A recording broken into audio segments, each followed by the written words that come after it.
बिस्मिल्लाहिर्रहमानिर्रहीम। अस्सलामु अलैकुम। उम्मीद करती हूँ आप सब खैरियत से होंगे। आज मैं आपको रसूल सल्लल्लाहु अलैहि वसल्लम की 5 बेहतरीन हदीसें बताऊंगी और इस वीडियो को ज़्यादा से ज़्यादा शेयर करें ताकि दूसरे लोगों को भी इन हदीसों के बारे में पता चल सके। पहली हदीस में आता है कि एक जगह रसूल सल्लल्लाहु अलैहि वसल्लम ने इरशाद फरमाया, मैं तुम्हें जिस चीज़ का हुक्म दूँ उसे मानो और जिस चीज़ से रोकूँ उससे रुक जाओ। एक और हदीस में आता है कि एक जगह रसूल सल्लल्लाहु अलैहि वसल्लम ने फरमाया, 7 वर्ष के बच्चे को नमाज सिखाओ और 10 वर्ष के बच्चे को नमाज ना पढ़ने पर मारो। तीसरी हदीस में आता है कि एक जगह रसूल सल्लल्लाहु अलैहि वसल्लम ने फरमाया, मिस्कीन को सदका देना सदका है और रिश्तेदारों को सदका देना 2 नेकियां हैं, सदका भी और सुलह रहमी भी।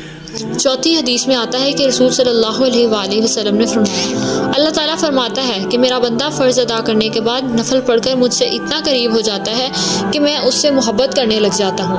5वीं हदीस में आता है कि रसूल सल्लल्लाहु अलैहि वसल्लम ने फरमाया, मुझ पर सबसे ज़्यादा दरूद भेजने वाला शख्स रोज़े क़यामत मेरे सबसे ज़्यादा करीब होगा।